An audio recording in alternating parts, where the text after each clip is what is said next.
Pigweed here. Today we review, I'm not sure what, and ask, did Europe's desire for new flavors change the course of human history?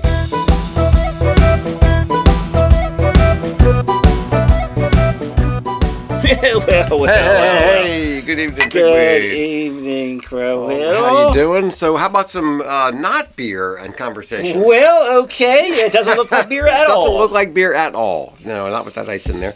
All right. Well, that sounds fine. Yeah, so what's on your mind?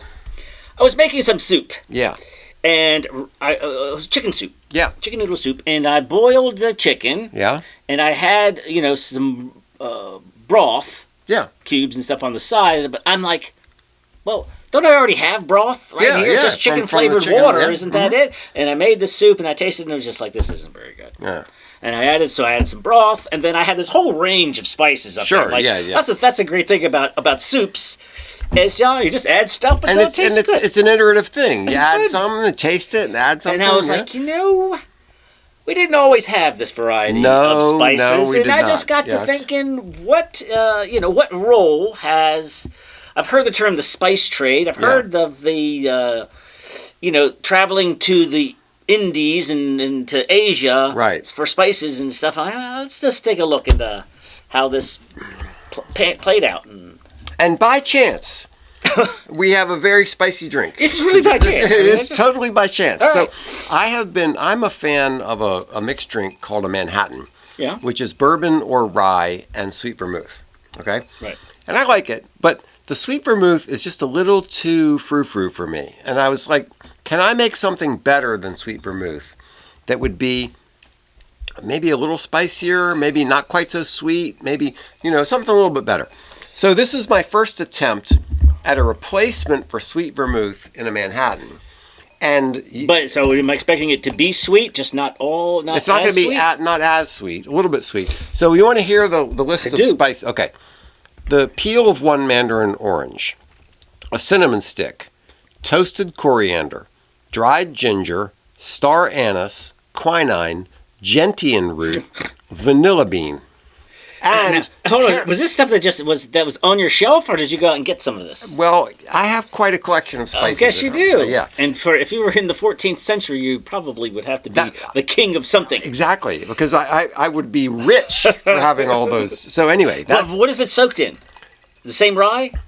So this is rye, Old Forester rye, and then this is the sort of pretend alternate sweet vermouth. But the spices are in what? Okay, so I soaked the spices in grain alcohol. And then added that to a base of get it down to 40% dry white wine. Yeah. Oh. To get it down to a more palatable, because I didn't want it. Grain alcohol, that's just too much. So, what do you think? That's not what it's called. The Dutch Indian? What is it called? It's called the Dutch Indian. That's exactly what it's called. That's right. This is the Dutch Indian. The Dutch Indian. Yeah. Right. All right. So my reaction to this one is I went overboard with the bitterness. I need to dial back the bitterness, and I need a little bit more herbal. And that's what, bitters? Gentian, which is a spice, and the quinine. Both of those contribute quite a lot of bitterness to this. Okay. One. So I need to dial those back, and I think I need a little bit more like sage or something. Quinine sounds like it's an antiseptic of some kind. Quinine is one of the ingredients in tonic water. Okay. Right. Oh yeah. Right. And is that what separates it from club soda? Mm-hmm. Okay. Yeah. So it's a good first try, but I'm going to keep iterating on this until I get it the way I want it. But if it weren't for the spice trade, we would not have the Dutch Indian. No, we would not have the Dutch Indian. And so I'm thinking about... we did a show on the Columbian Exchange, which means what? So when Columbus came over and discovered Asia, he ended up moving crops from the Americas to Europe, and from Africa to Europe to the Americas. There was this circle of crop exchange going on, not just like America to Europe and Europe to America, but all with Africa as well. Right. So things that we think of as European crops, like potatoes, actually came from South America. Right. So let's go back to just your so before then, Yeah. people with money could get spices from Asia. Not a lot, but some. Not a lot, but let's just say your average Joe. Right. In England. And both of us are mostly English. Yes. So, yeah, we have an affinity for these guys. We've got parsley, sage, thyme. That sounds like a song. It does, yeah. Rosemary. Oh, there it is. Yeah, again. there it is. Oregano, dill. Had some mint. Yeah. Fennel. Yeah. Chives, garlic, mustard. I've got onion, hyssop, coriander in that list too. Oh, okay. Yeah. So there were. It's not like England had no spices. It's not like they were eating totally bland, boring food. They had some stuff, and we could make a doggone good meal. Oh, yeah, that's perfectly nice. Yeah, fine. It's not a flavorless. No, it's not a flavorless world, but no pepper. Yeah, boy, that's a big one. Yeah. And we'll get into this now. So through the Silk Road and Arab intermediaries, they were, you did get black pepper, cinnamon, cloves, ginger, mace. Yeah. Saffron. So you were able to get it, but but you had to be rich. Average dude. Yeah, because it was like as expensive as silver. Right. By weight, pepper and silver were about equivalent, which is kind of hard to believe, but yeah. Now we had plenty of we had salt. Yeah. And I'm sure there was a lot of that. We had onions. Yeah. Mm-hmm. Leeks. I'm not sure we had leeks. I think that's more of a Middle Eastern thing.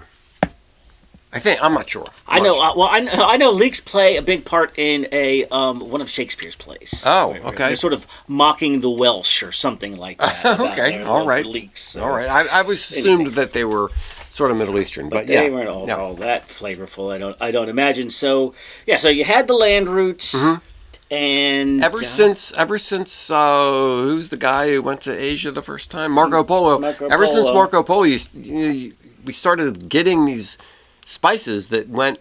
So originally the spice trade was basically from the Middle East to the East, and then Europe started discovering some, and things from the Middle East started coming into Europe. Right. So there's this long road from getting something from. And then they had to go through Constantinople, which wasn't an easy slog there. We have. It was expensive stuff to get these spices. Now, so I was thinking about this. They were talking. I was thinking about let's just say,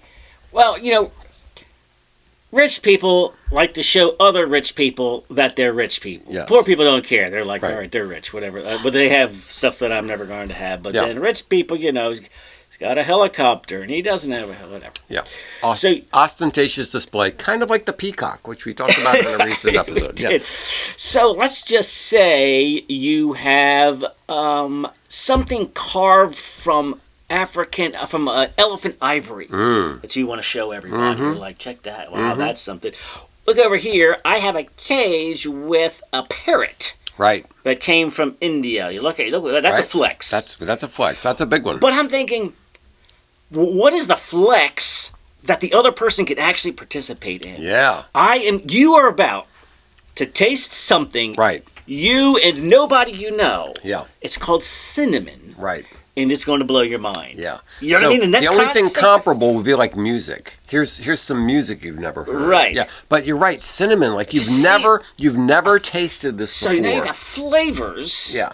That you can put in somebody else's mouth and say, and it came all the way from Madagascar. Where's that? I don't know. Yeah. I don't know. It's way the heck that way. Right. So, that's actually a good point because rich people are trying to signal their wealth to other people. They're trying to say, look how great I am. I've got a Lexus in the driveway and whatnot. But you're right. They're participating in this experience. You're bringing them into a new thing. That's powerful. That is powerful. So you have. All right. So let's kick it up a notch. So now we've got. Our man Columbus, what is he trying to do? Where is he trying to go, and for what reason? Yeah, well, he's trying to go to the east. Because traveling around the Horn of Africa is not an easy trip. Yeah, so let's just pause for a minute. All right, let's back it up. Because when you look at a map and you see the bottom of Africa, and you see how far it is between Africa and Antarctica, Right. you think, there's a whole heck of a lot of room there. Why is it so hard to go around here? So I was curious about that, so I did a little bit of research on it. It's not nice down there. There are... And I think one of the things they discovered was hugging the coast is the wrong move. Well, so right? hugging the coast is the normal thing to do Right. because It's they sight didn't of land and all that. and because they didn't have good tools for navigation. You know, it wasn't until later that they invented accurate timepieces. So they could get longitude well, but they couldn't get latitude well because that required having accurate timepieces to know like when the sun is rising and that sort of thing. So the technology for sailing in the beginnings of the spice trade wasn't as good as it was later on. Right. And generally speaking, they would hug the coast, and they would have to try to find, like the guy who went around the tip of South America, you know, he's going like between, like, why don't you just go around the whole thing? But he found that going between these particular islands was better. And I think the reason is the seas down there, it's brutal. The seas down there freezing, are freezing and 40-foot waves and like lots of storms, and it's just really, really bad down there. So the first people who made it around the Cape, we're Africa now. Africa, yes, around to get to India and to get the other side there. They were like incredibly brave, and it was very, very risky, and a lot of ships were lost trying to make that voyage. And was it Vasco da Gama? But wasn't it that they found that actually a wider sweep was a smoother sail? Yes, exactly. Going farther south and then catching a certain wind at a certain time. So they had to figure out like what was the right way to make this trip, and it was really, really hard. So you have to figure that to take those kind of risks, there had to be some serious gain on the other side. Yes, and Columbus is going, why do that? I don't want to do that craziness. The Earth's only this big. Exactly. And why don't we just go straight there? Yeah, that's a big part of the Columbian story, is that he thought that the Earth was much smaller than it actually is. So if you imagine taking the globe and taking the Americas out of it and kind of shrinking it down a little bit, that the distance traveling from England or Spain or wherever west, you're not going to hit the Americas. You're going to go straight to the Orient. Yes, but imagine if you did understand the proper size of the globe, my gosh, and you remove the continents of North and South America. It would be inconceivably far. You'd be like, well, that's about 10,000 miles. Yeah, we can't possibly and we're not doing store that. enough fresh water. Yeah. So the only reason he had the guts to do it is because he was wrong. Yeah, it's like one of the greatest miscalculations in human history. That's right. That's right. And so again, but it was for the spices. Right? It was for spices, it was for gold, it was for evangelism, it was for all kinds of reasons, but a big part of it was spice, because spice was incredibly valuable at that time. Does it allow you to travel the speed of light through... Oh, the spice like Dune. Yeah, there you go. That's folding space. Yeah, so in Dune... The navigators. That's my reference, by the way. There you go. Crowhill. That's right.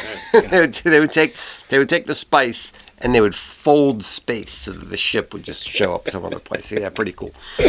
All right, so and that's why, kids. That's why Indians are called Indians, and why the West Indies is called the West Indies. That's right. Yeah. Is because Columbus was wrong. He thought that's where he was going to land, and the name just stuck. So yeah. So that's fine. But.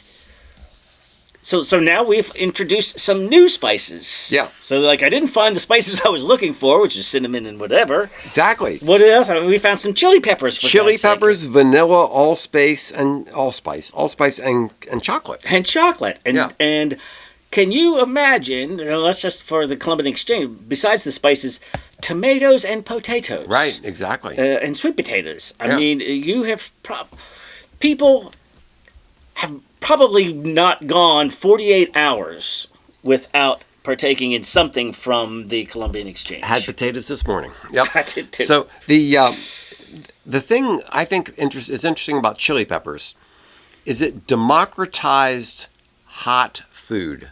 Because if you think about before there were chili peppers, if you wanted hot, spicy hot food, you were relying on cinnamon and other kinds of spices from the Orient. And then when you get chili peppers, that's a cheap way to get But we something hot and spicy. associate Indian and Asian food, Right, but with chilies. but they got them from. They got it from the Americas.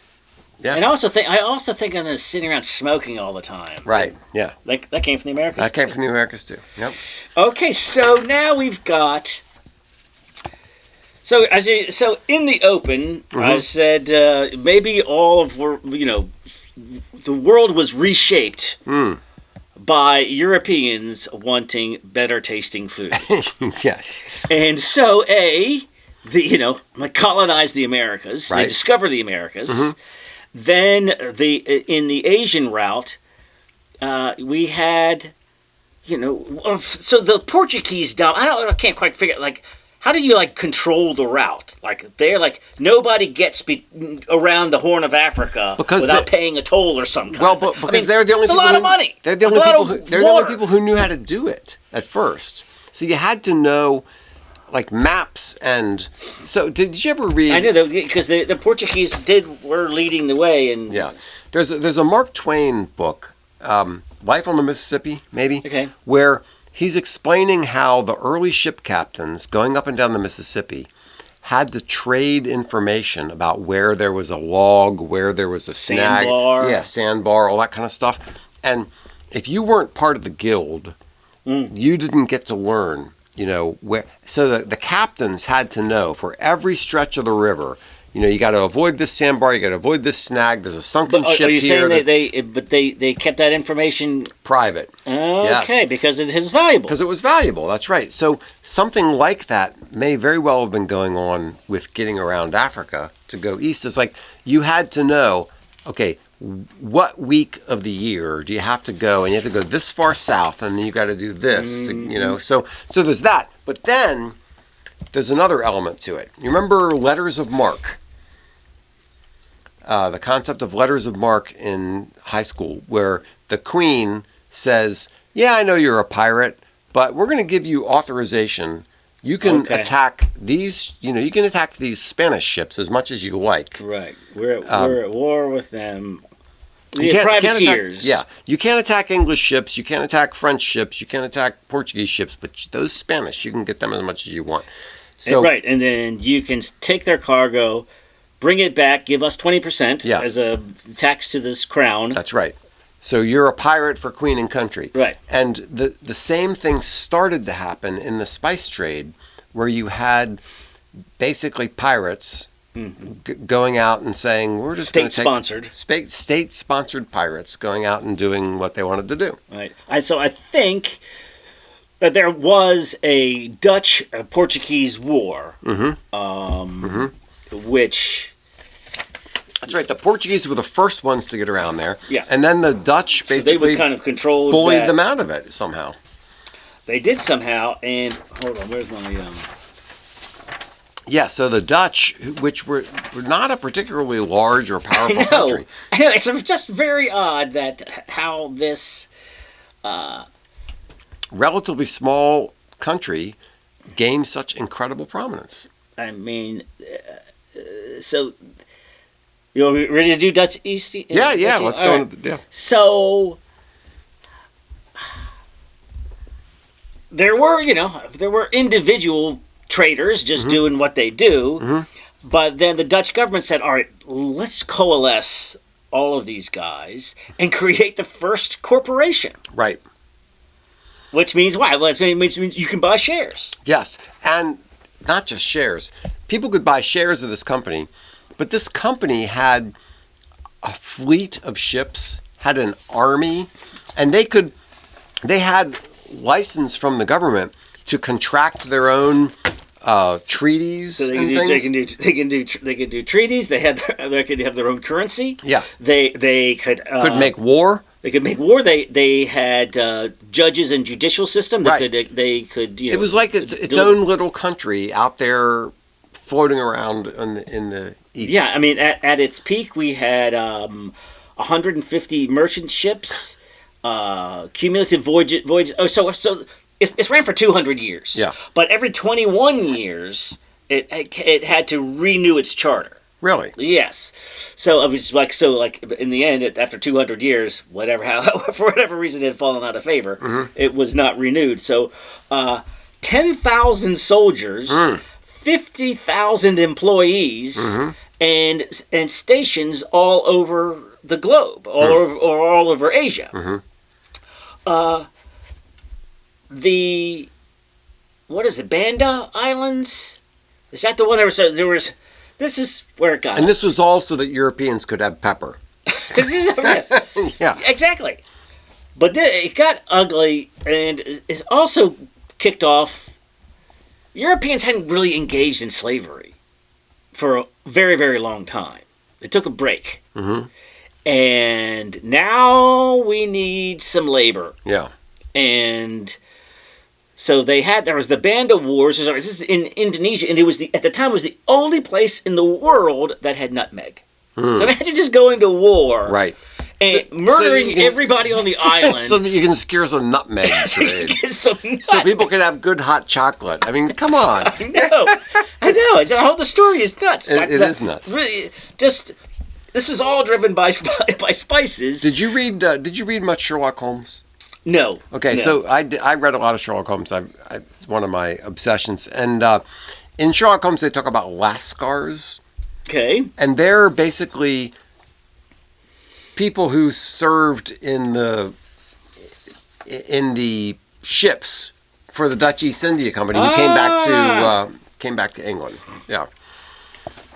But so if you think about what this did to Europe, is they were now, not only were they bringing in spices from all over the world. Worth their weight in silver. But they were also bringing in all these other people from all these other places in the world who were now coming back and being incorporated into European society, which is actually kind of fascinating. Yes, and which then leads to colonialism. Yeah. Also, all of this age of exploration, the term sounds so great. I just thought it was Europeans going, let's just see what's out there. Let's learn about the world and see. No, let's go beat up people and take their spices. Yes. I mean, was your food? I mean, it sounded like the I'm tired of eating this gruel. The flavors that we listed. I said, that's not so bad, not is bad. it? Was it really enough to drive? I know. Well, let's talk about sugar. Yeah. So, they had honey. Obviously. So you could sweeten things. It's not like they've never had anything that's sweet. Yes, of course. They had honey, and there are also ways you can get sweetness out of grains, which we know from brewing, right? So it's not like they had nothing sweet. They had apples, they had fruit. You could ferment things. And you could get sugarcane from Asia, but again, we're talking about going through this very expensive route. So, yes, rich people probably could have actual sugar. And you can get sugar from beets and other things like that. But boy, when you have sugarcane from the Caribbean. Now, here's my question, and I don't know this. Sugarcane, was it native to the Caribbean, or did they bring it there and grow it there? And it just grew better? I don't know. That's what I want to know. I'm not sure. So somebody look that up and tell the show. So it's because it obviously grew really well there because sugarcane... Oh, well, here I got it. It says, cultivated in India in antiquity, refined and expanded under Islamic rule, introduced into parts of the Mediterranean during the Middle Ages. Okay. So I guess it maybe it just grew well. Yes. Yeah. And so the 12th to 14th centuries, European elites were already consuming imported sugar. Mm-hmm. However, once you get the combination, so cacao, right, chocolate, it's really not that good. It's not that good by itself. Yeah. But you put some cane sugar in there. And a little bit of nutmeg. And, of course, the nutmeg, which we destroyed an island and genocided everybody there. Just to get the nutmeg. The nutmeg. I think that blew people's minds. I think Europe really... Could you imagine you've been living your whole life on, like, rabbit and, thyme and dill and whatnot, and then you get a cup of hot chocolate? Wow. Chocolate. Oh, Wow. in the middle, in the 15th century. I know. That's something. Forget about it. That's something. Yeah. So, and then coffee. We haven't even mentioned coffee. Oh, no. I think coffee was it South America? I think it was African and brought to South America. I'm not positive. But it was part of the whole Columbian Exchange. Okay. Coffee. Yeah. Okay. Oh, what about tea?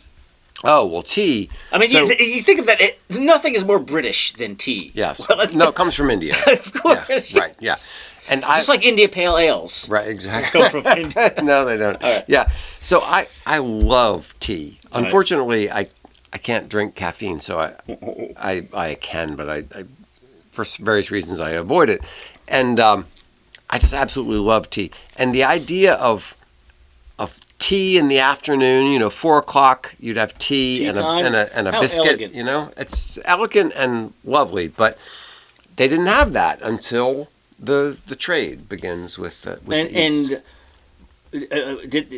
Was tea in India, or do you have to go all the way to China to get tea? I think tea was in India and China. I think tea grew all around that area, and just got brought over as part of the spice trade. So, you open your cabinet. And I go home and I open my kitchen cabinet, and I've got 100 spices. It never occurs to me, how much trouble it was. The source of it, or just figure. I mean, spices are spices. Yeah. Jeez. I know. What's the big deal? Now there is what I never look at is expiration dates. I probably should, right? I mean, you know what I mean? Like 4-year-old saffron. Yeah, probably not so good. Might not be bringing it. Although I don't even know. It probably depends. Although I don't know what saffron tastes like. Yeah, so, it probably varies from spice to spice, but yeah, like for example, take coffee or pepper. When you grind it, it loses something, right? So if you're really into coffee, you get the beans and you grind the beans fresh and you make your coffee. And the same thing with pepper. You go to a restaurant and they got the little pepper grinder thing because it's fresh and it tastes better that way. But so we probably should pay attention to the expiration dates on these things. Yeah. Now I've got another little side light to this. As I was spice related? Yeah, spice related. I was looking through all this. And I was thinking, okay, so Columbus came to America thinking he was going to India. Yeah. And he wasn't. So let's say somebody said, doggone it, I do want to go to India. And I don't want to go all the way around South America. And there's this tiny little sliver right there in Panama. It's a 1-day walk. It's so small. It's so small. And one of the things I've always wondered is why didn't they just, like we have a canal, right? But why didn't they just cut a channel through there? Like just artificially cut a channel through Panama so you could sail a boat from the Atlantic into the Pacific. It took 20th century technology to do that. You guys want to do it with just picks and shovels? Well, somewhere along the line, I want somebody to come along and say, let's just cut. So I was asking, what would happen if you actually did that? Because the Pacific is wait a minute. How can the water be different levels? Okay, it's why different. Why are there what do they call those levees and dikes or what are the it's not that much higher. The Pacific is a little bit higher, like 20 inches or something like that than the Atlantic. Really? Yeah. But the reason there's a change in salinity and there's a change in weather patterns and things. So that's why it's a little bit higher on the Pacific side. So if you were to cut a channel through there, obviously water would start rushing from the Pacific. In one direction. In one direction, yes. So that would be tough. That would be tough. And it would mess up the ecological situation because you'd be introducing species from the Pacific into the Atlantic. But isn't there a lake in the middle? So doesn't it go and then gets in a lake and then there's a freshwater lake in the middle. Okay. Yeah, so that would get messed up. And you would be bringing not quite as saline water into the Atlantic. That would mess things up. And also apparently because of tides and because of the difference in the Pacific and the Atlantic, it wouldn't be a smooth sail. It would be pretty rough. going through there. It'd be like riding rapids, and it would be one way though, right? Yes. I mean, it would be very difficult. It would be very difficult, and there would be big tidal problems, and there would be the current coming through, and so it's really not a good idea. The canal was way smarter than just cutting a all ditch. the way. Yes, and then a ditch. So somebody was clever not to do that. And fortunately, there was a big lake in the middle that I guess had part of it. I mean, a cruise. I've heard of people who've taken a cruise through there. That seems fascinating. Yes, just to see the whole system, yeah. And it would be beautiful. Now, we forgot about Manhattan. Oh, so in 1664. The Dutch ceded New Netherland, which included Manhattan and the Manhattan New Amsterdam claim, to the English in exchange for military pressure and a negotiated settlement. Not for anything in particular, but it was kind of like, look, they're at war, and they're like, you keep this, and then you don't bother us about our Suriname and other spice trade holdings. well, if you think about it, okay, there was an Anglo-Dutch war. Yeah, so if you think about it, there's really interesting, flavorful stuff growing in Suriname. Right. What the heck is growing in New York? I mean, what are you in the 1660s? Yeah. What are we really getting out of this what lump of land? Exactly. I mean, now it's one of the most important cities in the world. Yeah. But at the time, you can see it was just this hunk of land that didn't have anything particularly interesting going for it. Not really. Like there was no spice, there was no nutmeg, there was no anything. No. Yeah. Well, there's nothing. See, this is that in the whole spice trade, there was really not that much that anybody wanted from Europe. I know. Exactly. What are you bringing to the table, Europe? Silver. Onions. Yeah. Yeah. We got that. Yeah, that's right. Yeah. Okay, we've got some rocks. I know. We got some trees. We can give you some time. Nobody cares about that. No. So what they did when the That's so funny. But Europe is. We just think of Europe as due to its influence on the world. Yeah. Is like the world's powerhouse. Yeah. You got nothing to bring. You can't. You have nothing to trade for cinnamon and nutmeg. So apparently, not really. So we're just going to take it. What they did was they went. The Dutch East India Company went out there, and then they would trade between different places. They would take silk from one place and trade it for cinnamon from another place and trade it for nutmeg from another place. But not necessarily bringing anything valuable from Europe. No, they weren't bringing like English hymns or anything. I mean, I don't know what were they bringing from England. What would be of value to somebody in India? They're like, I don't care about that stuff. So yeah, they established a whole new trading system. So what they really brought was sort of capitalist expertise. Yeah. And arms, and we'll kick your butt and take what we want. Gunpowder. Right. Yeah. Although they had gunpowder, but yeah. So it was. My understanding is that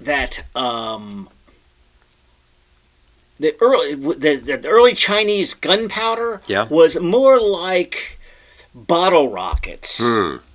That it really wasn't weaponized into a thing that would shoot a bullet into your face. Leave it to the Westerners to take. We take what everybody else does and we improve it. Right. It's like, what do you guys doing with that cotton? I don't know. All right, we'll take it off your hands. Would you like to buy some jeans? Exactly. Right? Exactly. We take things that other people do and we make them better. Yeah. That's what we do. You're welcome. Yeah. All right. So next time you look in your cabinet, it's true. I think it's true that European desire for better tasting food changed the trajectory of the planet. Yes, it did.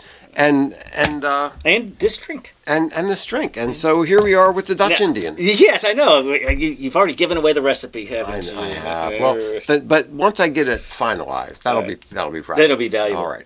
Cheers.